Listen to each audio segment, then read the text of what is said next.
taatee dhiyeenya kanaan taa'amee ture irratti UN akkaaniif dhaabbatu jechuudhaan lola dhiyeenya kana namoota hedduun irratti dhumanii fi miidhaan gurguddaan irratti geggeeffamee ture akkaaniif dhaabbatu jechuu UN gaafatteeti jirti. Oduu keenya isa lammataa itti aanuun Somaalilaandiin xiyyaarri fiisaa Soomaaliyaadhaa qabuu fi akkasumas xiyyaarri hayyama hin qabaanne akkaaniif Somaalilaandii hin seenne jechuu beeksisteeti jirti. Kana irrattis immoo oduu keenya kan bal'inaa keessattis nu waliin ni dhageessan je'eetiin kan qopheeffannerraa isa tokko.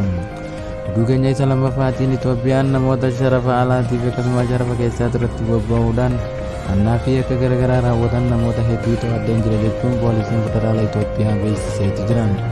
Haaluma kanaatiinis immoo oduuwwan keenya kan guutuudhaa hangaaniif muraatitti YouTube chaanaala keenya akkuma seentanii laayikii fi sabskiraayib godhuu dandeettan isin jenna.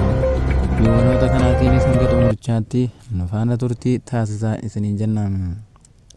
Somaalilaandiin dhiyeenya kanaatiif ibsaanii fi baaftee immigireeshiniin biyyattiidhaa ibsa baaseen biyyattii keessatti xiyyaarri hayyama hin qabne akkaaniif hin seenne jechuus beeksisaniiti jiran. Xiyyaaronni kunneen immoo kanneen yeroo biraatiif ministeerri immigireeshinii biyyattiidhaa beeksisuu irrattiinis to'annoo seeraa jala daangaa qajeelfamuu akka hin qabne jechuun beeksisan. Qajeelfamni ofiifis dabalatee darbee baaseen fiizaa yookaan hayyama imala Soomaaliyaa kennituus gara Awurooppaan bilgaan Somaalilaandiitti dhufuu akkaaniif hin dandeenyes beeksisaniiti turan. Kanaanis Somaalilaandii seenuudhaaf fudhatama akkaaniif hin qabnee fi ibsa sanadoota akkaan daangaa Somaalilaandii kamittuu beekumtii akkaaniif hin qabne jechuunis walduraa duubaan ibsaniitis beeksisaniiti jiran. Somaalilaandii dhufuudhaaf sanadoota kana qabatanii yoo biyyattii seenan akkaaniif hin fudhatamnee fi akkaaniif hin beekamne ta'uun sanada Somaalilaandiyaa kan qabu hundaa'uu dhorkanii akkaaniif jiran beeksisaniiti jiran.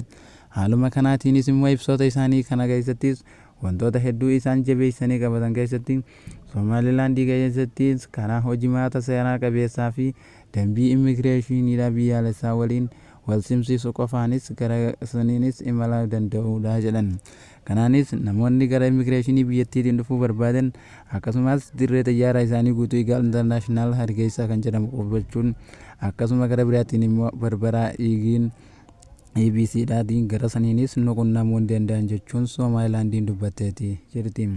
Gara biraatiin qajeelfamni kun lammiilee biyya alaa Somaalilaandii daawwachuudhaaf dhufanii fi buufata xiyyaara idil addunyaa Hargeysaa Igaal akkasumas yookaan Hiigii yookaan buufata xiyyaara idil addunyaa Barbaraa BBO'n yeroowwan qaqqabaniin fiizaa argachuu akka danda'anis beeksisaniiti turan jechuun ibsan. Kanaanis jechuun xiyyaaronni karaa saniitiinis nuqunnamuudhaa fi akkasumas namoonni Somaalilaandii daawwachuuf dhufanii danda'an jechuun beeksisaniiti turan. Karaa kaaniin immoo qoonsila Somaalilaandiitti dhiyoo jiruu fi dursinee iyyaafachuudhaan argachuun akkaaniif danda'amus beeksisan. Kanaanis waajjiraalee biyyoota garaagaraa jechuun ibsan. Suudaanitti taatee dhiyeenya kana taa'amee wal qabsiisee biyyoonni idil addunyaadhaa rakkoo Suudaanitti mudate kana immoo gara nagaatiin furuuf wal gaggaafachaa kan turan.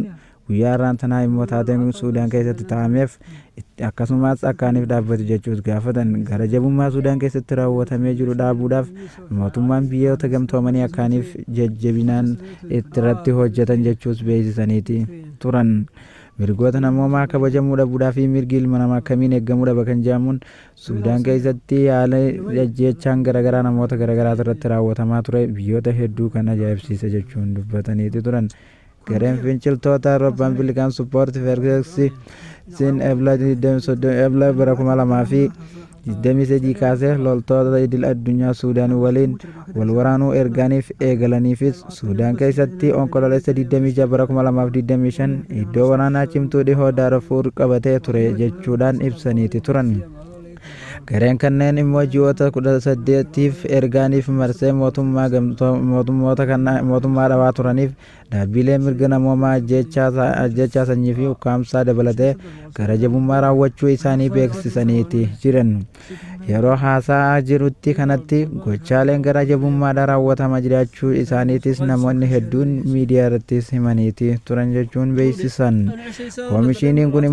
Koomishiniin biyyattii kun itti dabaluudhaanis immoo jecha suukanneessaadhaa fi akkasumas farmanni nyaataa dhabuutii fi hirrina argachuun bishaan tokkolleen kan hin jirre ta'uun namoonni nyaata akka bineensaatti nyaachaadhaa akkaaniif jiranis beeksisan jechuun dubbatan. ergaaniif RSF'n qabateen waajirri isaaniitis miidhaa gurguddaan irra kan ga'eefis irra deebiidhaan namoonni hedduun baqachuudhaan rakkoo hamaa keessa seenaniiti turan jechuun dubbataniiti turan. Oduu keenya kan lammataa itti aanuun Itoophiyaan namoota yakka maallaqa daddabarsuutii fi sharafa biyya alaatti irratti bobbahanii turan to'annoo seeraa jala oolcheen jira jechuun dubbatteetii jirti. Tajaajila qaamolee nageenya biyyattii irrattiinis miidhaa fidaa kan jiranii fi tarkaanfii murteessoo hin qabne kan raawwachaadhaatis jiran hedduu isaanii to'annoo seeraa jalaan oolche jechuun beeksifte. Shakkamtoota 112 hojii sharafa seeraan alaa irratti hirmaatanii turan to'annoo seeraa jala oolchuu isaanii beeksisan. Sadaasa 11 bara 2025 tajaajilli odeeffannoo nageenya biyyaalessaa lammiilee Itoophiyaadhaa biyya alaa irraa gara biyya keessaatti sharafa biyya alaa daddabarsuun beekaman namoota 112 to'annoo seeraa jala oolchuu isaanii beeksisan. Kanaanis shakkamtoonni to'annoo jala oolchan kanneen tajaajila odeeffannoo nageenya biyyaalessaa qindoominaan tajaajila nageenya faayinaansii fi poolisii federaalaa Itoophiyaatiin dhaabbilee garaagaraatiin waliin ta'uun akkaaniif to'annoo jala oolfaman beeksisan. Kanaan immoo hojii daldalaa sharafa maallaqa alaa irratti bobba'anis to'annoo jala oolchuudhaaf beeksisan. Akkasuma namootni gochoota seeraan alaa lakkoofsa herreega baankii isaanii irrattis beeksisanii fi hidhata kanneen qabayyooniif tahan 519 lakkoofsa herreega baankii isaanii ugguramus ibsaniiru.